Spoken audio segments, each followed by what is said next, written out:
मैं आपके साथ के राणा, एएमवी नेटवर्क देख रहे हैं आप। और मोदी ने विपक्षी दलों पर निशाना साधते हुए पाकिस्तान को चूड़ियां पहनाने वाला एक बयान दिया, जिस पर अब पड़ोसी मुल्क पाकिस्तान तिलमिला गया है। पाकिस्तान के विदेश मंत्रालय ने कहा कि भारत के नेता अपने चुनावी फायदे के लिए पाकिस्तान को अपनी घरेलू राजनीति में घसीटना बंद करें। इसी के साथ ही पाकिस्तान ने भारत को गीदड़ भभकी भी दे डाली और कहा कि भारत अगर कोई कदम उठाता है तो वो उसका जवाब देने से नहीं हिचकिचाएगा। लो, अजीब आलम है साहब। हमारा देश, हमारे देश की बात, हमारे देश के नेता, हमारी चुनावी सभा, अब विपक्ष के नेता पाकिस्तान का गुणगान भी कर रहे हैं। उनको पाकिस्तान के विदेश मंत्रालय कुछ ना कहते हुए भारत को चेतावनी दे रहा है कि वो जवाब देने से पीछे नहीं हटेगा। फारूक अब्दुल्ला पाकिस्तानी गुणगान कर रहे हैं तो वहीं पाकिस्तान ने भारत को गीदड़ भभकी दे डाली। और यह शुरुआत की जम्मू कश्मीर के पूर्व मुख्यमंत्री फारूक अब्दुल्ला जनाब ने। उन्होंने कहा कि भाई पाकिस्तान को कमजोर ना समझो, पाकिस्तान के पास एटम बम है, उसने चूड़ियां नहीं पहन रखी। तो इस बयान पर प्रधानमंत्री नरेंद्र मोदी ने करारा जवाब दिया और कहा कि अगर पाकिस्तान के पास आटा नहीं, बिजली नहीं, तो उसके पास चूड़ियां भी नहीं है, तो कोई बात नहीं भाई, हम पहना देंगे। बस फिर क्या था, इस मामले पर पूरा सियासी माहौल गर्म हो गया। चुनाव की जगह चूड़ियों पर पूरी सियासत शुरू हो गई है। रिपोर्ट देखिए, उसके बाद इसी पर चर्चा करेंगे। ये भी याद रखे वो भी चूड़ियां पहने हुए नहीं। कि पाकिस्तान ने चूड़ियां नहीं पहनी है, अरे भी पहना देंगे। जुबान हिंदुस्तानी लेकिन बोल पाकिस्तानी। ये जम्मू कश्मीर के पूर्व मुख्यमंत्री हैं। देश की सियासत में इन्हें बड़ी सम्मानित नजरों से देखा जाता है, लेकिन इनकी भाषा सुनकर आपको कहीं से ये नहीं लगा होगा कि ये हिंदुस्तान के बाशिंदे हैं। बिहार के मुजफ्फरपुर में रैली को संबोधित करते हुए प्रधानमंत्री नरेंद्र मोदी ने विपक्षी पार्टियों पर जमकर निशाना साधा। उन्होंने जम्मू कश्मीर के पूर्व मुख्यमंत्री फारूक अब्दुल्ला के बयान का जिक्र करते हुए कहा कि इंडिया गठबंधन के नेताओं के कैसे कैसे बयान आ रहे हैं। कहते हैं पाकिस्तान ने चूड़ियां नहीं पहन रखी, अरे नहीं पहनी है तो पहना देंगे। दरअसल फारूक अब्दुल्ला ने बीते दिनों पीओके को लेकर एक सवाल पर कहा था कि पाकिस्तान के पास परमाणु हथियार है और उसने चूड़ियां नहीं पहन रखी हैं। अब पीएम मोदी ने फारूक के बयान को लेकर विपक्षी पार्टियों को घेरा है। ये भी याद रखे वो भी चूड़ियां पहने हुए नहीं। याद रखिएगा, उनके पास भी एटम बम है, ये याद रखिएगा। और अफसोस किया है कि वो एटम बम हमारे ऊपर ही गिरेगा। ये कांग्रेस के नेताओं के, इंडी गठबंधन के नेताओं के कैसे कैसे बयान आ रहे हैं। कहते हैं कि पाकिस्तान ने चूड़ियां नहीं पहनी है, अरे भी पहना देंगे। ये फारूक अब्दुल्ला वो कहते हैं पाक ऑक्यूपाई कश्मीर की बात मत करो, उनके पास एटम बम है।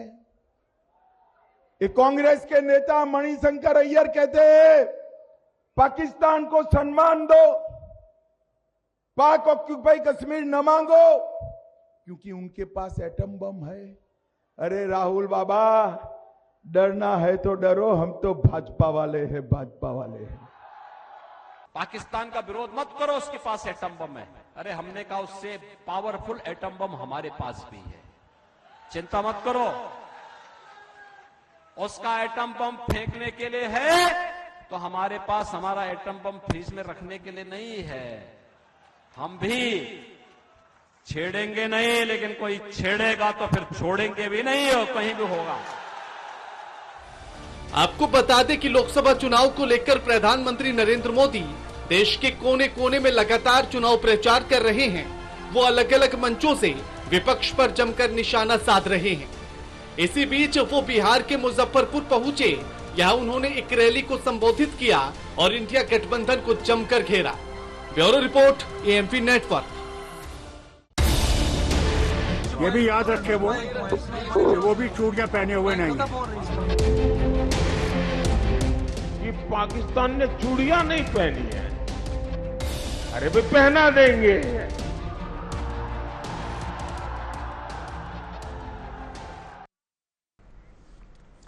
तो जिस तरह से लगातार बयानबाजियां शुरू हुई हैं, इसके बाद सियासत गर्म हो गई है।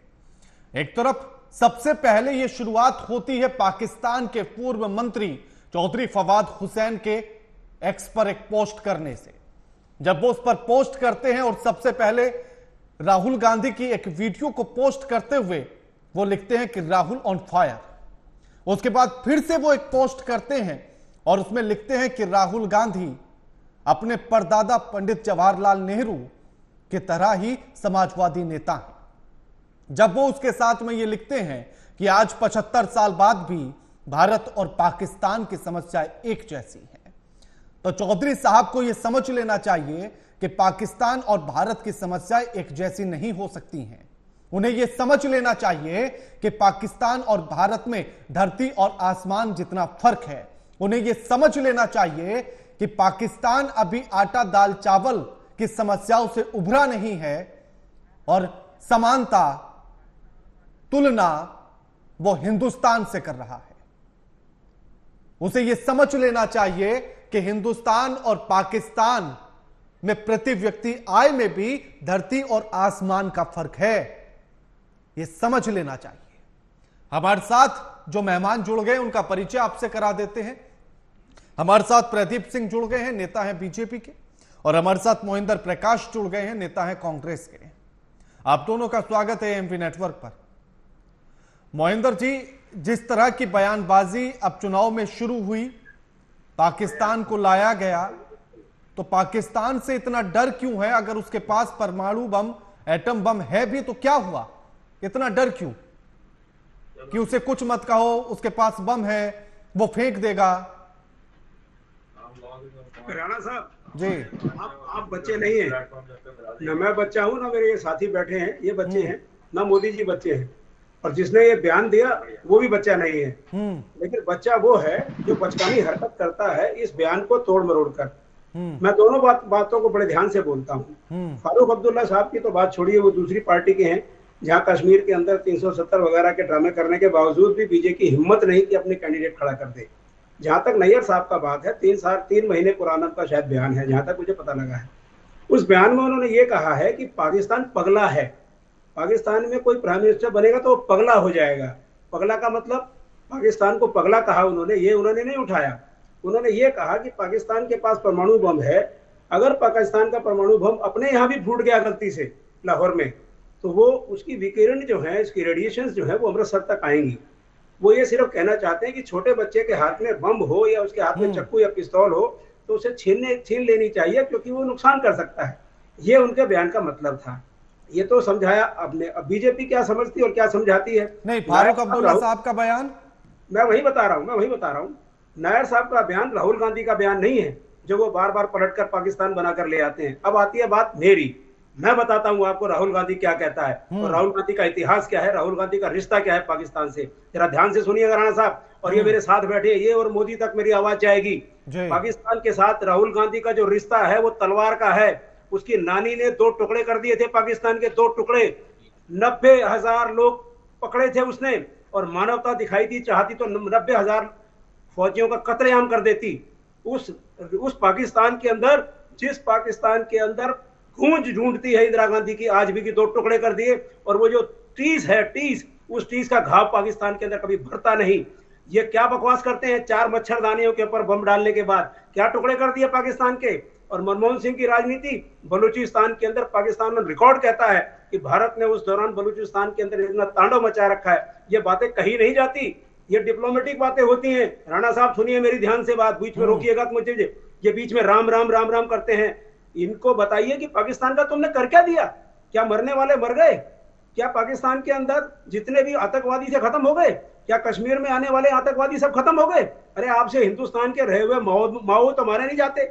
छत्तीसगढ़ के अंदर रोजाना आपको दिखाई दे रहा है ड्रामा, मारना पड़ रहा है, कभी आप नकली वो दिखाते हैं। मैं उन पर उस बहस में नहीं पढ़ना चाहता जो आपकी पाकिस्तान की बहस है, मैं उसी पे आता हूँ। पाकिस्तान के साथ रिश्ता क्या है? इंदिरा गांधी ने अपना बलिदान दिया, राजीव गांधी ने अपना बलिदान दिया, मोदी जी की किस फैमिली ने बलिदान दिया? बीजेपी की किस फैमिली ने बलिदान दिया? लेकिन मोहिंदर जी, चलिए, पाकिस्तान देखिए, के सुनिए, मंत्री राहुल राणा साहब, गांधी की तारीफ कर रहे ये हैं। बकवास बहुत हो चुकी। इस मोदी को चुप कराइए। अब मैं बदतमीजी पे आ रहा हूं। ये जो पाकिस्तान के नाम पर बोलते हैं बीजेपी के, इस मोदी और इसके पूरे खानदान को बीजेपी को चुप कराइए। राहुल गांधी जिस खानदान से आते हैं उस खानदान ने बलिदान दिया है, और पाकिस्तान के साथ किस बात का संबंध? कांग्रेस का किस बात का संबंध पाकिस्तान से? मोहिंदर जी, देखिए, विषय पर चर्चा कर रहे हैं तो मैं उम्मीद करता हूं कि भाषा का संयम रहेगा, मर्यादा रहेगी। मुझे कोई देशद्रोही कहेगा, मेरे नेता को कोई देशद्रोही कहेगा, तो मैं उसके साथ उसी भाषा का इस्तेमाल करूंगा। मैंने देशद्रोही होने की बात ही नहीं कही अभी तक। वो देशद्रोही कह रहे हैं राहुल गांधी को। नहीं, तो अगर वो कह रहे हैं तो आप उन्हें जवाब दीजिए। आपको जवाब देने जवाब के दे लिए रहा ही हूं। बुलाया गया है। मैं जवाब दे रहा हूं। देखिए, भाषा मर्यादित बलिदान होनी दिया चाहिए। आपने। भाषा मर्यादित होनी चाहिए मोहिंदर जी। चलिए, मैं भाषा अगर में आपको लेकर भी वो कुछ कहेंगे तो मैं उनको भी ऐसे ही टोकूंगा। मैं भाषा के संयमता में आ जाता हूं। हाँ। अगर राम मंदिर में अगर राहुल गांधी नहीं गए तो अमित शाह क्यों नहीं गए आज तक? जरा मुझे बताइए, आप बताइए। नहीं, देखिए, मेरा सवाल दूसरा है। पाकिस्तान से अगर तलवार का रिश्ता राहुल गांधी का है तो वहीं के नेता, वहीं के मंत्री राहुल गांधी की तारीफ कर रहे हैं।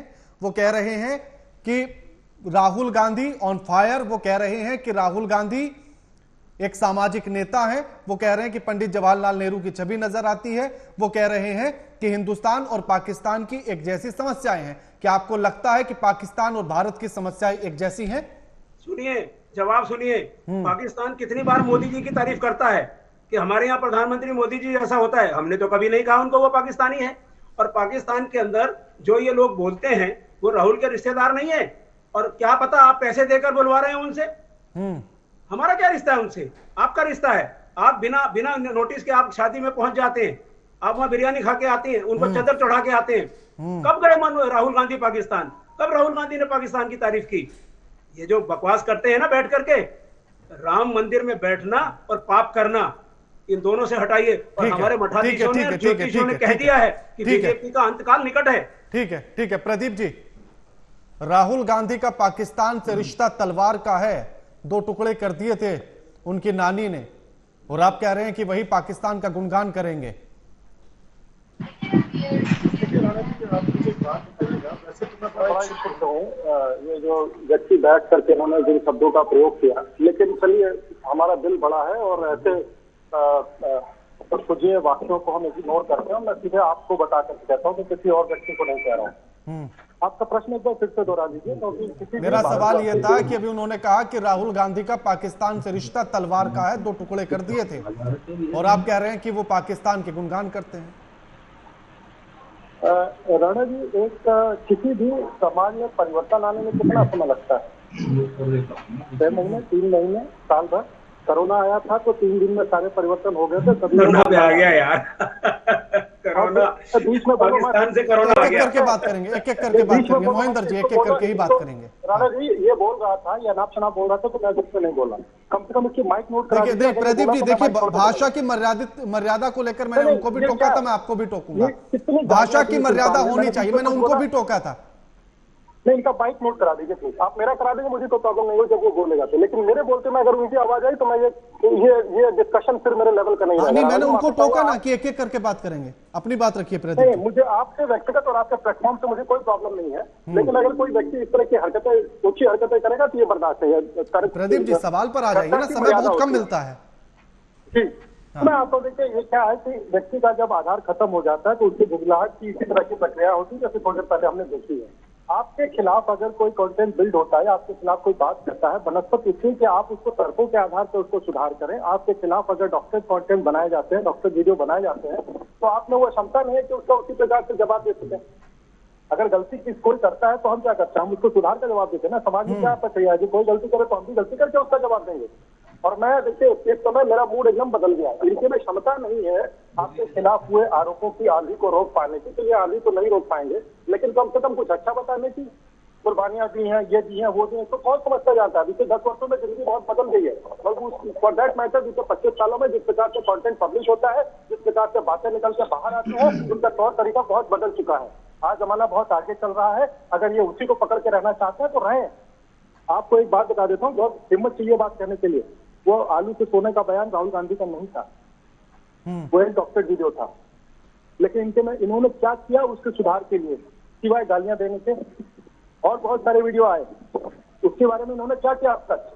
राणा साहब जवाब पूछिए इनसे। जवाब तो आइए प्रदीप जी, जवाब पर तो आइए। अखबारों में जब गलतियां होती हैं तो अगले दिन प्रकाशक उसका शुद्धिकरण।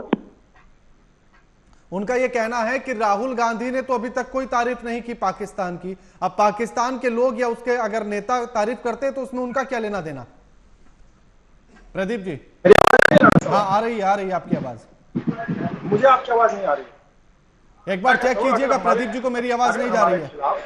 अगर हमारे खिलाफ कोई अगर बुरा कंटेंट डालता है तो कानून है। नहीं प्रदीप जी उन्होंने ये कहा कि राहुल गांधी ने तो कोई तारीफ पाकिस्तान की नहीं की। FIR हुआ, सारे कांग्रेस के कार्यकर्ता पकड़े गए। मुझे आपकी आवाज नहीं आ रही राणा जी, मैं केवल अपनी बात रख रहा हूँ, आपको ठीक है, टेक्निकल फॉल्ट है, उसको ठीक करा लेते हैं। आवाज नहीं जा रही है प्रदीप जी को मेरी। मैं हमारे साथ जो है डॉक्टर इरशाद अहमद खान भी जुड़ गए, नेता है PML के। आपका भी स्वागत है इरशाद साहब। इरशाद साहब, आपके नेता पहले राहुल गांधी की तारीफ करते हैं और एक नहीं दो बार करते हैं, और उसके बाद फिर आपका विदेश मंत्रालय यह कहता है कि भारत अपनी घरेलू राजनीति में पाकिस्तान को घसीट रहा है। शुरुआत तो आपने की थी। बहुत शुक्रिया जी। मैं ये कहूंगा, ये जो कुछ बात आप कर रहे हैं बड़ा सच कर रहे हैं कि भारत वाकई मोदी जी इलेक्शन के लिए पाकिस्तान का नाम बिल्कुल ऐसे जप रहे हैं जैसे राम का नाम जपते हैं। तो मैं हैरान हूं कि उनकी आपकी सियासत में, हिंदुस्तान की सियासत में पाकिस्तान का क्या लेना देना। लेकिन जो हम लोग राहुल गांधी का नाम ले रहे हैं, हम इसलिए ले रहे हैं वो जी इरशाद साहब सुन पा रहे हैं?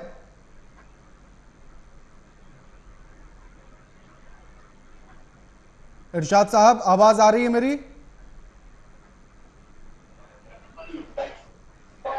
ठीक है, मोहिंदर जी सर, उनका यह कहना है कि अगर आपके खिलाफ कोई आरोप लगा तो आपने ना तो उसका खंडन किया, ना आपने मणिशंकर अय्यर के बयान को लेकर कोई खंडन किया, ना फारूक अब्दुल्ला के बयान को लेकर आपने कहा कि उससे हमारा कोई लेना देना नहीं है, गठबंधन का कोई लेना देना नहीं है, ना ही आपने इस बात को कहा कि अगर आरोप लगे थे तो ना कोई FIR आपने दर्ज कराई, ना किसी एक्शन की बात हुई।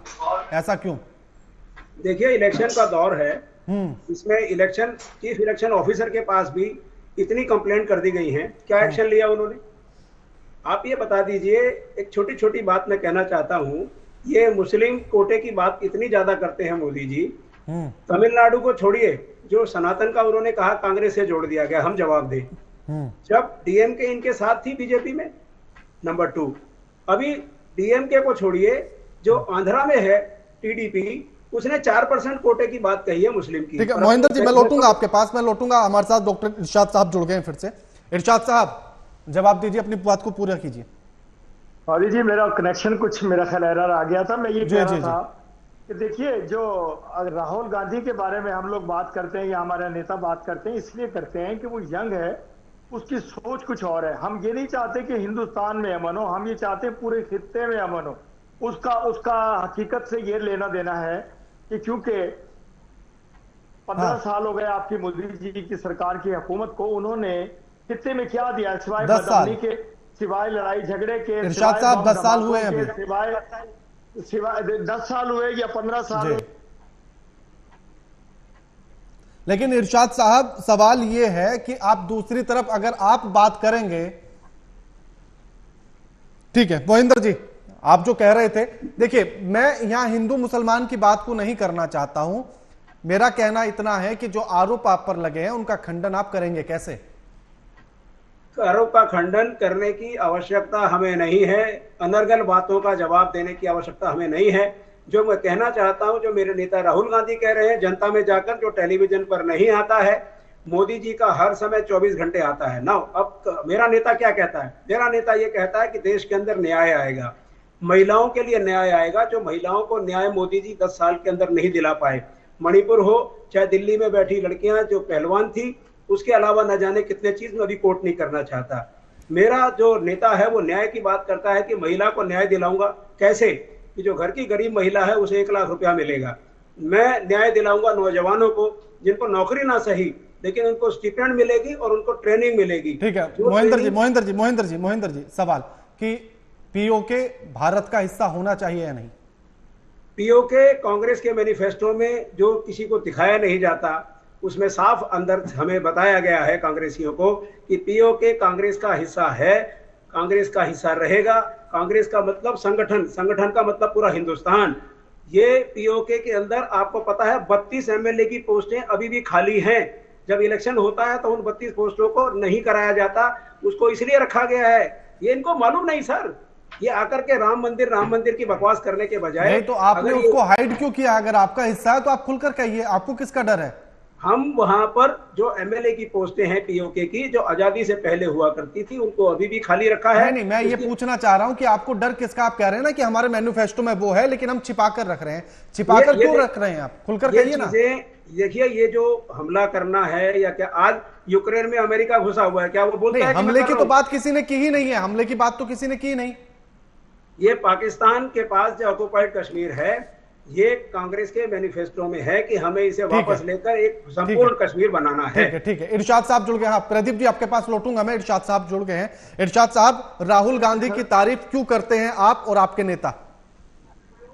देखिए, मैं तो कह रहा था कुदरती कनेक्शन एरर आ रहा है मेरे और आपके दरमियान में, जैसा कि हमेशा 75 साल से हमारे दरमियान में, हिंदुस्तान और पाकिस्तान के दरमियान में एक एरर है, जो कि जिसका नाम है कश्मीर, जिसपे कब्जा किया हुआ हिंदुस्तान ने, जिसमें जुल्म कर रहा है हिंदुस्तान कश्मीरियों पर। अच्छा, यानी कि हिंदुस्तान ने कब्जा किया। आप बात ही उल्टी कर रहे हैं। हिंदुस्तान ने कब्जा, आप बात ही उल्टी कर रहे हैं। आप बात ही उल्टी कर रहे हैं। कश्मीर आपका कैसे?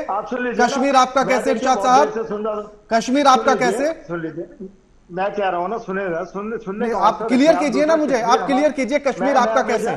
मैं हमेशा ये कहता हूँ कि कश्मीर कश्मीरियों का है और कश्मीर आजाद है। हमारे पास, हमारे साथ जो इलाका, कौन से सन में जी रहे हैं आप इरशाद साहब? कश्मीर, इरशाद साहब, कश्मीर, इरशाद साहब वर्तमान में आ जाइए। इरशाद साहब हुआ आप लोगों ने। इरशाद साहब देखिए, मेरा मुद्दा कश्मीर है नहीं, मेरा मुद्दा कश्मीर है नहीं, लेकिन मैं आपको बता दूं कि आप वर्तमान में आ जाइए। आप बहुत पीछे हैं, आप बहुत पीछे हैं। कश्मीर भारत का हिस्सा था, है और रहेगा, खुले तौर पर कह रहा हूं। लेकिन मेरा सवाल ये कि आपके विदेश मंत्रालय ने कहा, हाँ इरशाद साहब, आपके विदेश मंत्रालय ने कहा कि हम आपको पाकिस्तान को घरेलू राजनीति में घसीट रहे हैं। शुरुआत आप करते हैं, शुरुआत आपके नेता करते हैं, आपके पूर्व मंत्री करते हैं। तो हम ये कह रहे हैं, हम भी तो यही कह रहे हैं कि हम भी यही चाहते हैं जो कि हिंदुस्तान चाहता है, हिंदुस्तान के लोग चाहते हैं। इस वक्त हिंदुस्तान के लोग चाहते हैं कि हिंदुस्तान में बदअमनी खत्म हो जाए, हिंदुस्तान में कत्लो गारत खत्म हो जाए। वो खत्म कैसे होगी? जब हुकूमत तब्दील होगी, नई हुकूमत बनेगी, नए लोग आएंगे। आपको ये बातें किसने बताई कि ये सारी चीजें हिंदुस्तान में? मैं हिंदुस्तान के साथ, राणा जी, आपके प्रोग्राम पर हो क्या रहा है आज? आपको ये किसने बताया? पैसे नहीं है, साथ मेरी बड़ी दोस्ती है, मैं हिंदुस्तान में मिल रहे हैं। मैं वही पूछ रहा हूँ इरशाद साहब, आपको ये सारी बातें किसने बताई? आपके मंत्री कहते हैं कि पाकिस्तान और हिंदुस्तान की समस्या एक जैसी है। पाकिस्तान में बिजली नहीं, पाकिस्तान में आटे के लिए मारा मार, पाकिस्तान में खाने की चीजें नहीं, पीने की चीजें नहीं, गैस की समस्याएं हैं। हिंदुस्तान में ऐसी समस्याएं नहीं है। हिंदुस्तान और पाकिस्तान में धरती आसमान का फर्क है। इसको आप स्वीकार कीजिए तो तरक्की करेंगे। सुन लीजिए, हाँ देखिए, हमारे मुल्क में आटा कम है, मैं वाफिर है कि गंदुम खरीदने वाला कोई नहीं। इतना गंदुम अल्लाह ताला ने रिस्क अता किया हमारे मुल्क को, हमारे किसान खुशहाल हुए। दूसरी बात यह है कि खुदा ना करे कि जो कुछ हिंदुस्तान में हो पाकिस्तान में हो, उसका नाम है बदअमनी, उसका नाम है मोदी सरकार। मैं बता तो रहा हूँ इरशाद साहब, सरकार है, आप जो दुआ कर रहे हैं ना वो उल्टी पड़ती है आपको। इरशाद साहब, आप जो दुआ कर रहे हैं ना वो उल्टी पड़ती है आपको। आप कह रहे हैं कि जो हिंदुस्तान में है वो कभी पाकिस्तान में ना हो। अगर आप दुआ करते कि जैसा हिंदुस्तान है वैसा पाकिस्तान हो तो बेहतर हो जाता पाकिस्तान। आपने कहा कि हमारे यहाँ गेहूं के भंडार होते तो लड़ती हुई तस्वीरें नहीं आती, गेहूं के लिए कत्लेआम नजर नहीं आता पाकिस्तान में। लौटूंगा आपके पास प्रदीप जी। हाँ इरशाद साहब लौटूंगा। हाँ प्रदीप जी, हाँ प्रदीप जी बोलिए। ठीक है, तो देखिए, जो पाकिस्तान के वक्ता जो बोल रहे थे, ये बेचारे पता नहीं अपनी परेशानी से परेशान है और पता नहीं इन्होंने कब वकालत की डिग्री ले ली और कश्मीरियों और इसमें ये जो वकालत करने लगे। हम परेशानी को देखते हैं, बहुत कुछ है, हम परेशान लोगों के चेहरे देखते हैं जो परेशान इसमें बोल रहे हैं। अभी पीओके में सेना को वहाँ की जो जनता है, वहाँ के जो लोग हैं, उन्होंने पीटते हैं। वो वीडियो अगर आपने नहीं देखी हो तो बोल दीजिएगा, व्हाट्सएप करवा दिया जाएगा। पुलिस अपनी जान बचा के ठीक है। शुक्रिया आप तीनों मेहमानों का हमारे साथ इस चर्चा में जुड़ने के लिए और ये तमाम बातचीत करने के लिए। लेकिन जिस तरह से विपक्षी नेताओं के बयान सामने आए हैं, पाकिस्तान को लेकर उनका यह कहना कि पाकिस्तान ने चूड़ियां नहीं पहनी है, उनका यह कहना कि उसके पास एटम बम है, यह डर दिखाता है। तो पाकिस्तान से इतना डरने कब से लगे हैं नेता?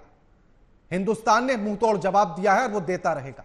जिस तरह से अभी उसके नेता कह रहे थे कि कश्मीर को लेकर, तो कश्मीर को लेकर कान खोलकर पाकिस्तान सुन ले, हिंदुस्तान का था, है और रहेगा। इसमें किसी भी तरह की गफलत न पाले पाकिस्तान। और जिस तरह से पाकिस्तान के नेताओं ने यह कहा कि हिंदुस्तान और पाकिस्तान की समस्याएं एक जैसी हैं, तो वो भी होश में आए और समझे कि पाकिस्तान की समस्याएं क्या हैं और हिंदुस्तान की क्या है। हिंदुस्तान कई गुना आगे बढ़ चुका है पाकिस्तान से, और पाकिस्तान की समस्याएं आज भी वही हैं जो 1947 में थी। भुखमरी, वही समस्याएं, ना खाने की चीजें, ना पीने की, ना बिजली, ना गैस। तो इन बातों को जिस दिन हकीकत को समझेगा, उस दिन पाकिस्तान तरक्की करने लगेगा। लगातार खबरों के लिए देखते रहिए एएमपी नेटवर्क। नमस्कार।